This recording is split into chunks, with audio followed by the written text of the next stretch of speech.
4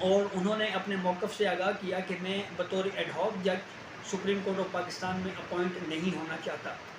اس کے باوجود judicial commission کا اجلاس ہوا اور پھر اس اجلاس میں یہ کہا گیا کہ ہم 1 سال کے لیے chief justice Sindh high court کو بطور ایڈ ہاک جج سپریم کورٹ تعینات کرنے کی سفارش کرتے ہیں۔ اس معاملے کے اوپر اگر ہم دیکھیں تو 4 ووٹ مخالفت کے پڑے، جس میں جسٹس قاضی فائز عیسیٰ جو کہ ہمیشہ انہوں نے آزاد عدلیہ کے لیے جو ہے وہ آواز بھی اٹھائی ہے، اور ہم نے دیکھا کہ اپنے فیصلوں کے ذریعے بھی انہوں نے آزاد عدلیہ کے بارے میں بات کی اور بہت کھل کر بات کی۔ انہوں نے اس بطور ایڈ ہاک جج تعینات کرنے کے معاملے کے اوپر اعتراض اٹھایا۔ پھر دوسرا اعتراض جسٹس مقبول باقر کا تھا۔ پھر اس کے علاوہ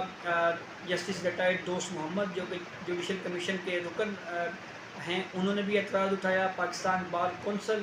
جس نے جو ہمیشہ جو ہے وہ اس معاملے کے اوپر آواز اٹھاتی رہی ہے، پاکستان بار کونسل کے نمائندہ اختر حسین صاحب نے بھی اس معاملے کے اوپر بہت کھل کر بات کی اور مخالفت کی۔ تو اچھا، جب 5واں اس معاملے پہ ووٹ تھا وہ اٹارنی جنرل فار پاکستان کا تھا۔ اٹارنی جنرل نے chief justice Sindh high court کی بطور جج 1 سال کے لیے اپوائنٹمنٹ جو ہے وہ معاملہ chief justice Sindh high court کی رضامندی سے مشروط کر دیا، اور یہ کہا کہ اگر chief justice Sindh high court 1 سال کے لیے ایڈ ہاک جج آنا چاہتے ہیں تو ان کو کوئی اعتراض نہیں ہے۔ پھر جب دوبارہ chief justice Sindh high court نے ایک اپنا موقف جوڈیشل کمیشن کے سامنے پیش کیا اور دوبارہ وہ اپنے موقف پہ ڈٹ گئے، اور انہوں نے 2 ٹوک الفاظ میں کہا کہ وہ ایڈ ہاک جج کے طور پر سپریم کورٹ میں نہیں آئیں گے، اگر ان کو اپوائنٹ کرنا ہے تو مستقل جج کے طور پر تعینات کیا جائے۔ اہم بات یہ ہے کہ 17 اگست کو جسٹس مشیر عالم اپنے عہدے سے سبکدوش ہو رہے ہیں، ان کی مدت جو ہے بطور جج وہ ختم ہو رہی ہے، تو ان کی جگہ پہ سندھ ہائی کورٹ سے ایک جج کو لایا جانا تھا۔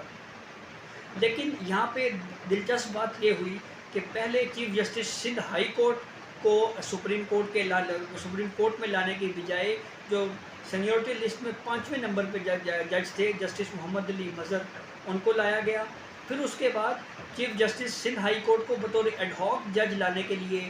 جو ہے وہ جوڈیشل کمیشن کا اجلاس بلایا، لیکن chief justice Sindh high court نے اس سے انکار کیا، اور پھر اس کے بعد لاہور ہائی کورٹ سے جسٹس عائشہ ملک کو اب سپریم کورٹ میں تعینات کرنے کے لیے جو ہے اب یہ جوڈیشل کمیشن کا اجلاس بلایا گیا ہے۔ تو یہ بہت اہم سوال ہے کہ chief justice Sindh high court کو ایڈ ہاک جج کے طور پر کیوں لیا جا رہا تھا یا کیوں لیا جانا چاہیے تھا، کیونکہ ان کو بطور مستقل جج بھی اپوائنٹ کیا جا سکتا تھا، لیکن جب ان سے جونیئر جج 5ویں نمبر پر جن کا سینیورٹی میں نمبر ہے جسٹس محمد علی مظہر، ان کو سپریم کورٹ میں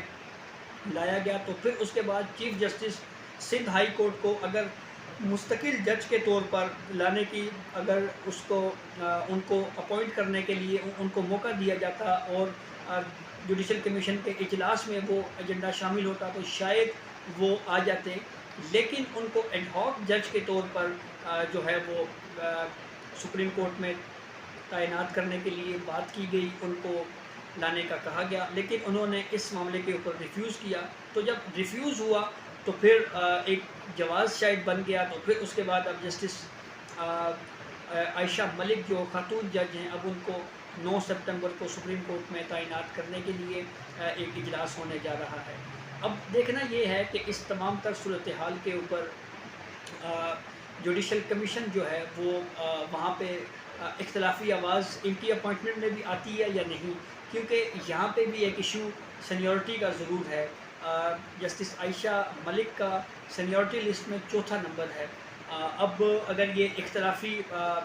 ووٹس آتے ہیں تو ظاہری بات ہے جسٹس قاضی فائز عیسیٰ پہلے جو سندھ ہائی کورٹ سے 5ویں نمبر پر جب سپریم کورٹ میں جج ان کو تعینات کیا جا رہا تھا تو اس پہ سینیورٹی کے معاملے کے اوپر انہوں نے آواز اٹھائی۔ اسی طرح جسٹس مقبول باقر ہیں، انہوں نے بھی اعتراض کیا، جسٹس ریٹائرڈ دوست محمد خان نے بھی اس پہ اعتراض کیا، اور پاکستان بار کونسل نے بھی اس معاملے کے اوپر آواز اٹھائی۔ تو اب جب جو یہ 9 سپتمبر کو جب یہ اجلاس ہوگا اس میں اب اختلافی ووٹ تو اگر ہم اس ماضی کو سامنے رکھیں تو ہو سکتا ہے کہ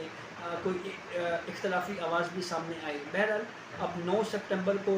جوڈیشل کمیشن کا اجلاس ہو رہا ہے، جس میں لاہور ہائی کورٹ کی جسٹس عائشہ ملک کو سپریم کورٹ میں اپوائنٹ کرنے کے لیے یہ معاملہ زیر غور آئے گا. اگر جسٹس عائشہ ملک سپریم کورٹ میں اب